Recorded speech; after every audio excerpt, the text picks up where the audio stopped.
These three foods lead to excessive fat gain, sexual dysfunction, and a whole host of chronic diseases.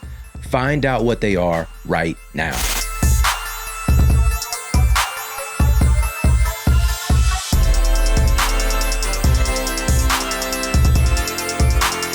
A brand new meta-analysis published in the British Medical Journal found that people who consume higher amounts of ultra-processed foods have an increased risk of anxiety, depression, obesity, metabolic syndrome, a variety of cancers, and premature death.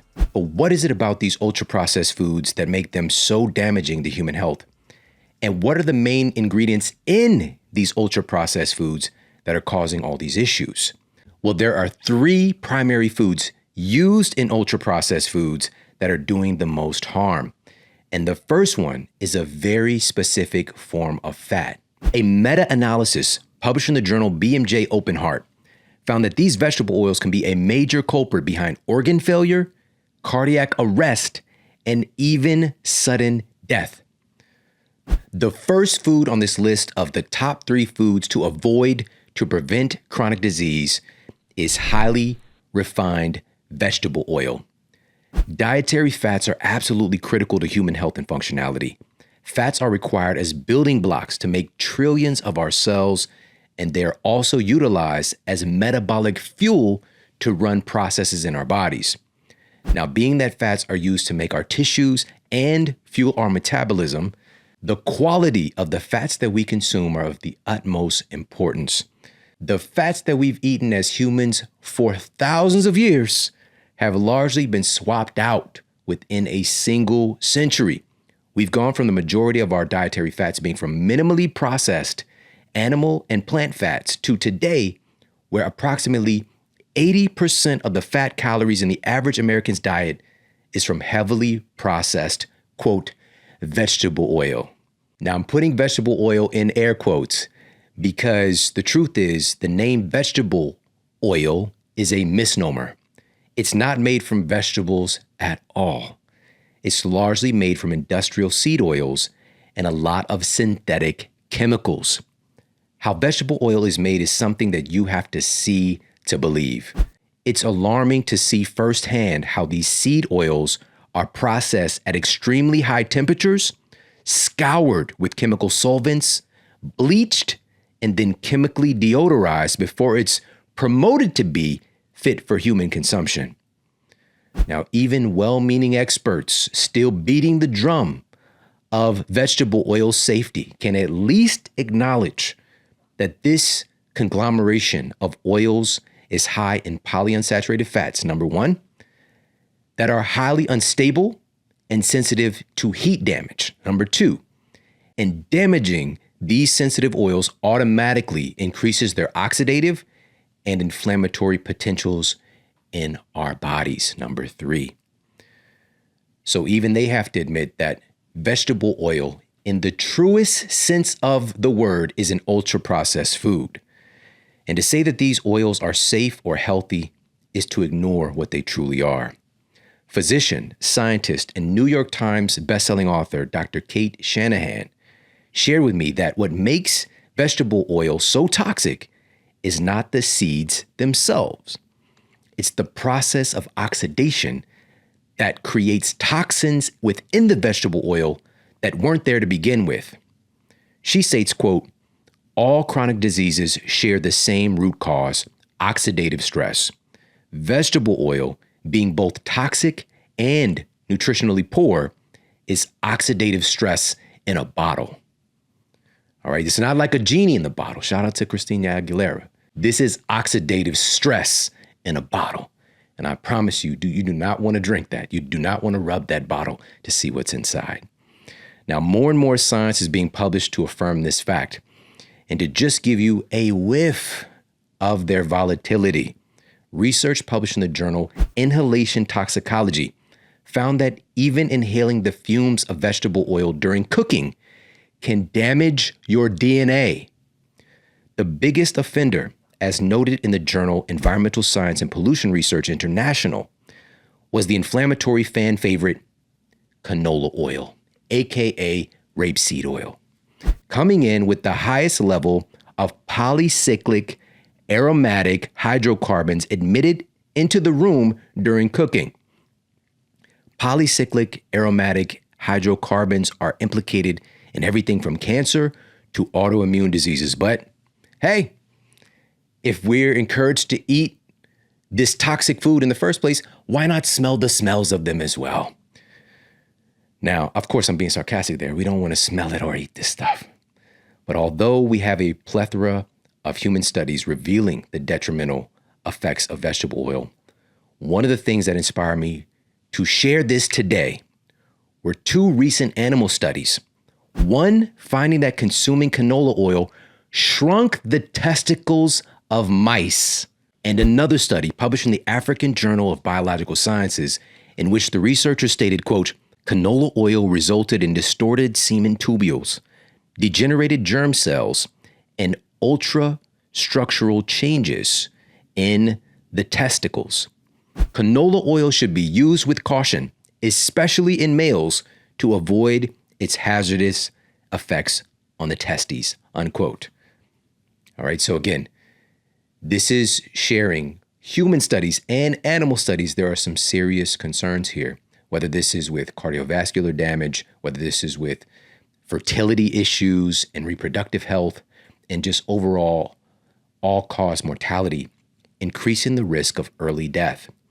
And to add injury to a Deadpool-level insult, recent research conducted by scientists at UC Riverside determined that one of the specific oils under the, quote, vegetable oil umbrella, soybean oil, not only leads to obesity and diabetes, but could also affect neurological conditions like autism, Alzheimer's disease, anxiety, and depression. On top of the growing number of human studies, their animal study published in the journal Endocrinology found that soybean oil negatively alters gene expression in the brain. Now, these alterations were notable for increasing inflammation, disrupting insulin signaling, and more. And what can be easily missed when looking at this study is that soybean oil was put up against an oil that's been utilized by humans for nearly 4,000 years. Again, this is documented, probably longer, but at least 4,000 years. And this oil had none of the negative effects that the soybean oil had. And that oil was coconut oil. Unfortunately, ultra-processed oils like soybean oil have been framed as largely healthy due to their lower ratio of saturated fats. And also, again, having a university education in this, we were presented a very skewed perception of saturated fats when it comes to as far as dietary intake and the impact that it has on human health. Saturated fats are essential in a multitude of processes in the human body, including building our brain. Literally, it's one of the primary fats that when we're developing as an infant, one of the primary fats in breast milk, for example, is actually saturated fats. And as we, of course, go into adolescence and into adulthood, we still require a healthy amount of saturated fats. They're definitely not all bad, but not all saturated fats are created equal as well. We want to keep that in mind. Where are the saturated fats coming from? And also, this is not saying have a high diet in saturated fats, but to completely villainize them when humans have utilized things like coconut oil for thousands of years to great benefit, and instead saying, hey, this oil, which is brand new, newly invented, riddled with chemical solvents and bleaching agents, and this high heat treatment to create, again, oxidation in a bottle, it's lower in saturated fat, so it's good for you. All right. It minimized the conversation down to something so incredibly minute and missed out on the big point here. Now, an oil like coconut oil is remarkably healthy compared to vegetable oils. In fact, a study published in the journal Experimental and Therapeutic Medicine found that the antioxidants and antioxidant precursors in coconut oil have the potential to protect our brains under stress and even exhibit antidepressant qualities. One of the biggest benefits of coconut oil, in particular in regards to cooking, is that the fats are incredibly stable and far less prone to oxidation or rancidity compared to lesser saturated fats. Coconut oil is approximately 65% medium chain triglycerides that provide notable brain and metabolism supporting benefits. Actually, coconut-derived MCT oil itself has some remarkable benefits. For example, a randomized, double-blind study published in the International Journal of Obesity and Related Metabolic Disorders placed participants on a reduced calorie diet that included either supplemental MCTs, medium-chain triglycerides, or supplemental LCTs, long-chain triglycerides. After the data was compiled, it revealed that the group who included MCTs lost more weight, eliminated more body fat, and experienced higher levels of satiety. And what was particularly interesting about this study was that people consuming MCTs were able to retain more of their muscle mass during the weight loss process. That's the secret sauce of it all. The most important factor in utilizing MCT oil, by the way, is ensuring that it's coconut-derived and tested for purity. The only MCT oil that I've been utilizing for the past nearly 8 years now is from the incredible folks at Onnit. Go to onnit.com/model and you'll get 10% off of their amazing MCT oil.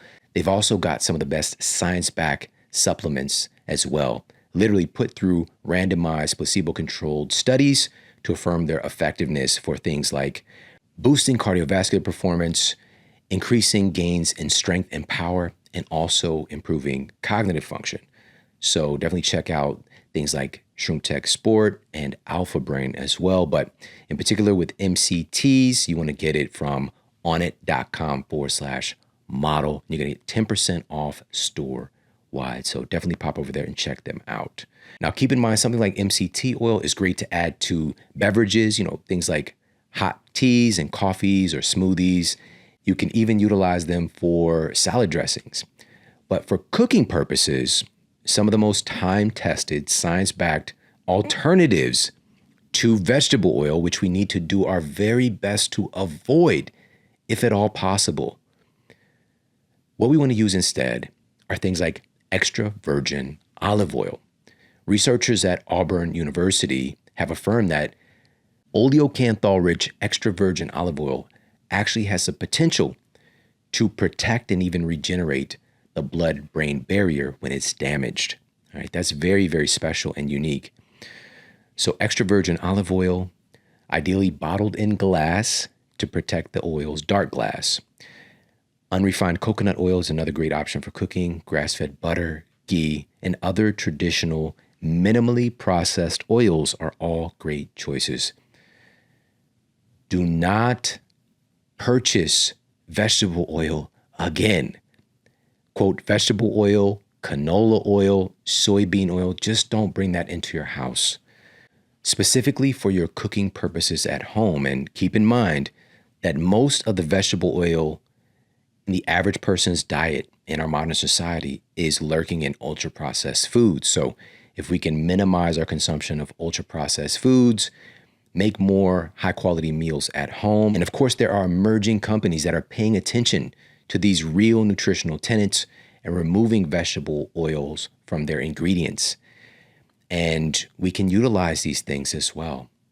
And so, the good news is that we have this education now and things are changing because what we focus on really does expand. And as this information continues to get out, I've been talking about this for about 10 years now when it comes to vegetable oil in particular, but just having this new data, it really inspired me to create this episode for you and give you this information. And by the way, if this information is helpful, make sure to hit the subscribe button below and hit the bell for all to make sure that you stay up to date with all of the latest health and fitness information. Now, moving on to number 2 on this list of 3 foods that you need to avoid to prevent chronic disease. Humans have had a relationship with sweetness for tens of thousands of years at least.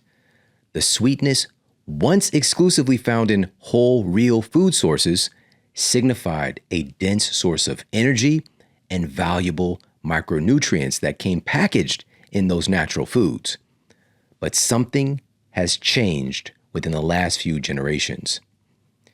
In the 1700s, the average Westerner was consuming about 4 to 6 pounds of sugar each year. Today, the average American consumes more than 10 times that amount. Data published in the peer-reviewed journal Advances in Nutrition states that the average American now consumes 80 pounds of added sugar every year. Now, to be clear, this is the sugar that's added on top of the already existing sugar within that food. Combining the existing sugar in a typical highly refined grain-based diet with the added sugar, the average American is consuming well over 100 pounds of sugar each year. This is staggering. Again, a couple hundred years ago, 4 to 6 pounds. Today, over 100. It's crazy, and it's not going to come without a cost because we're literally changing what the human body is fueled on, what the human body is made out of. Not so surprisingly, nearly 130 million Americans today now have type 2 diabetes or prediabetes. And a recent study published in the peer-reviewed journal Metabolic Syndrome and Related Disorders determined that only 12% of American adults is now metabolically healthy. Something is severely wrong, and we're truly going to need a superhero team of individuals to help put an end to this. And so we've got to take control of our own family's health. We've got to be the Avengers within our own households and connect with other superheroes and help to change the culture around this because it is, in fact, creating a lot of damage. Now, the fastest method of flooding our system with sugar and causing metabolic dysfunction is through the consumption of liquid sugar, which is highlighted in a study published in the Journal of Nutritional Biochemistry. The researchers asserted that the consumption of highly concentrated liquid fructose, like what's found in soda, leads to the development of leptin resistance in the brain and the development of excess belly fat directly. Leptin is our body's primary satiety hormone. Drinking highly refined sugar-filled beverages leads to the 1-2 punch of 1, quickly creating more body fat, and 2, still making us want to consume more. Number 2 on our list of foods to avoid to prevent chronic disease is refined sugar, but in particular, refined sugar-sweetened beverages. In recent decades, beverage companies have been doubling down on sweetness as our society has been doubling, tripling, and quadrupling down on chronic diseases. Most of our citizens are not truly aware of the shocking amount of sugar contained within a single bottle of soda. For instance, a 20-ounce bottle of Coca-Cola is pouring in 65 grams of sugar. That's about 16 teaspoons of sugar in your system. Now, this was a commonality in my day-to-day life growing up as a kid here in the United States and seeing my mother consuming 2 to 3 times this much on a daily basis. I would literally be tasked with going to 7-Eleven for her each day and getting her big gulp, then super big gulp, then a double big gulp. All right. And it just got to this place where she was consuming hundreds of grams of sugar every day easily, just again through this liquid medium. The amount of sugar is going to hyperstimulate insulin, damage leptin, and literally derange the communication between your brain and your body. And because it's in this liquid form, these inordinate amounts of sugar hit your bloodstream with the speed of the Flash, or if you're in the MCU, with the speed of Quicksilver. And the action step here to help to turn this around is making a shift to your family culture and distancing everyone's exposure to soda and sugary drinks. Again, the superior approach is to keep it out of your family's home in the first place.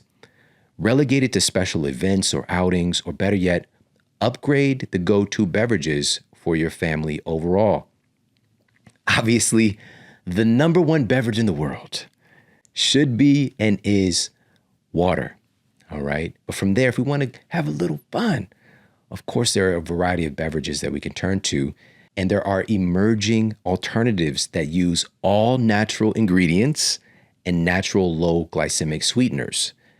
Not to be mistaken with artificial sweeteners, though. All right, just to be clear. All right, so there are companies that are aware of this issue with ultra-processed, highly refined sugars and using natural alternatives, not to be mistaken with artificial sweeteners. And here's why. The artificial sweetener market is a multi-billion-dollar industry driven primarily by an even bigger multi-billion-dollar soft drink industry. All right, so the artificial sweetener market is from the guys who brought you soda.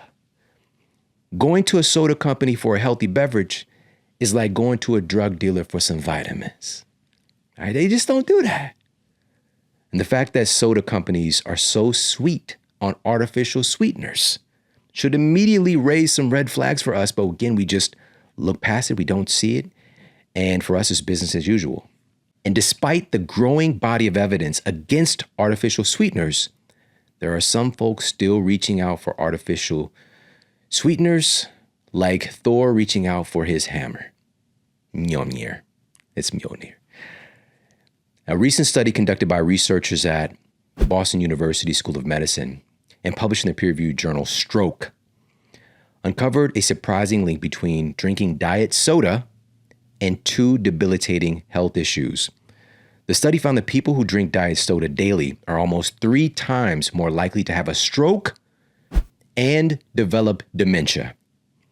Now, just to be clear, this is a strong correlation noted in this study, not causation. But the researchers did an excellent job taking into account adjustments for age, sex, education, caloric intake, diet quality, physical activity, and smoking. So other confounding factors that could be leading to this, but something about drinking diet sodas in particular stood out. Another recent clinical trial involving 17 obese test subjects who did not regularly consume artificial sweeteners at the time found that the artificial sweetener sucralose elevated their blood sugar levels by 14% and elevated their insulin levels by 20% on average.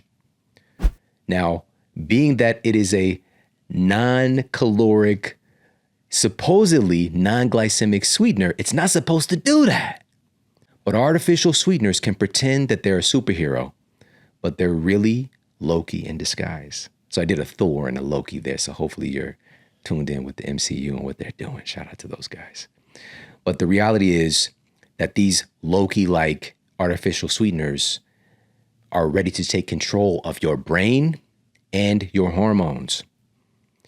In addition, many of us have grown up in this paradigm where we're literally just swimming in sodas.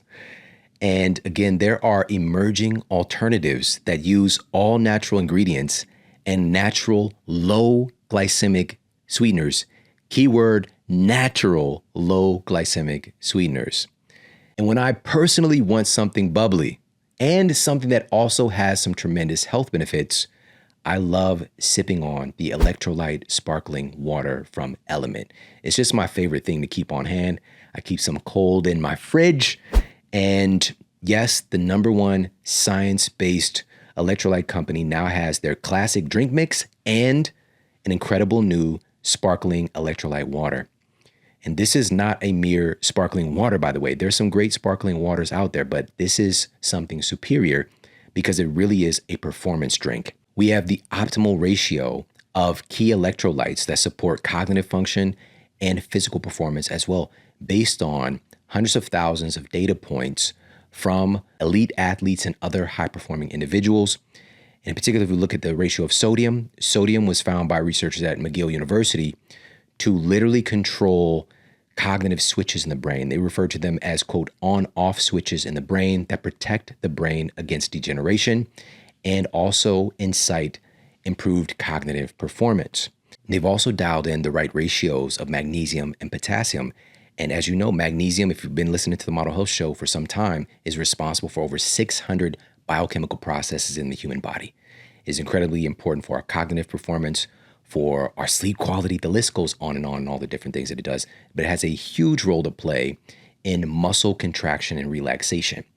And so if we're looking at performance of our body and our mind, this is far more than just a sparkling drink to sip on. But some of my favorite flavors, they've got the grapefruit, they've got watermelon, but also they have a new flavor that's exclusive to the sparkling drink, which is black cherry lime.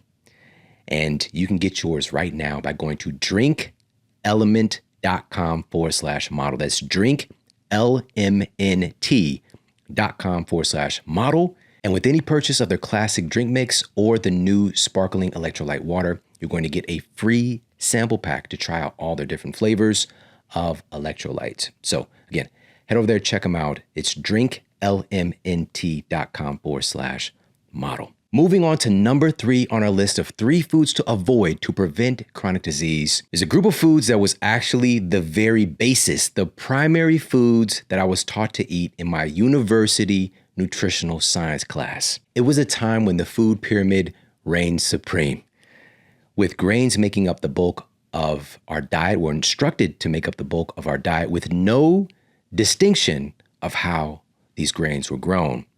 Number 3 on our list is pesticide-laden grains. In addition to sugar, the other category of foods that are keeping our community's blood sugar levels in constant chaos are conventional grains. Though they're denoted separately on product labels, carbohydrates break down into sugar/glucose in our blood. So when you combine our grain-heavy diet with the absurd amount of sugars in our diet, you have a civil war taking place within your metabolism that will break your body down from the inside out. In my university nutritional science class, I was told how important, quote, healthy whole grains were, and that they should be the basis of our diet. So when attempting to improve my health, I went all in on whole grain everything. So I was eating whole grain pasta, which it had this earthy kind of, it didn't vibe correctly, but I got used to it. In my first date with my wife, I invited her over and I was like, make some food for you. And I whipped up some of this whole grain pasta. She didn't tell me 2 years later that it was basura. All right. That's trash, right? Okay. Just checking with my guys. I learned that from Cardi B. Just sorry to admit. But it wasn't that good. All right. And the reality was, again, I was trying to do the right thing to improve my health, but I was misguided at the time. And the biggest part of this miseducation that was left out was the fact that the wheat that we are consuming that is proliferating on store shelves, in particular here in the United States, is not the amber waves of grain that our ancestors dined on. Wheat naturally evolved over thousands of years, but only to a modest degree. However, the last couple of decades, the makeup of wheat has been changed dramatically under the influence of agricultural scientists. Wheat strains have been hybridized and genetically manipulated to make it resistant to changes in environmental conditions, resistant to pathogens, and, most importantly for food manufacturers, to increase the speed of growth and yield per acre. This manipulation has essentially resulted in a food that the human microbiome has never seen before. And in recent years, we're seeing the results of it with growing numbers of celiac disease and gluten-related sensitivities. Gluten. Now, that's a bad word. It's a trigger word for a lot of people. Gluten is just one of the proteins that's found within wheat, and it's emerged as a major villain. A recent study published in the peer-reviewed journal BMC Biochemistry revealed some shocking data. In this study, the researchers found that digested gluten could literally block the ability for leptin to bind to leptin receptors. And it was a dose-dependent response. The more gluten present, the more leptin was blocked. In fact, the amount of gluten eaten in a typical meal of bread or pasta was found to reduce leptin binding by up to 50%. Now, gluten has been portrayed in the role of the evil villain in nutrition for many years now, but I don't want you to get your crumbs in a bunch thinking that gluten-containing foods are off the menu. Now, indeed, for some folks, especially if you're dealing with an autoimmune condition or obviously celiac, you want to play it safe with gluten. But data published in the journal Nutrients demonstrates that gluten prompts the release of a protein called zonulin that increases the permeability of your gut lining, whether you're gluten sensitive or not. And dysfunction of these tight junctions that make up your gut lining is a key contributor to systemic inflammation. But as with most things, there are multiple perspectives to consider here. Even the researchers in the study noted that the way the gluten was prepared/cooked makes a difference in its effects on leptin. Still, and this is what is most important, the potentially bigger issue with wheat and other grains is not gluten and gluten-adjacent compounds. It's the way that they're grown and processed.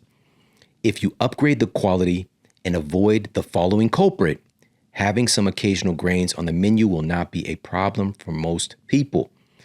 Conventional grains are one of the most pesticide and herbicide-laden cash crops.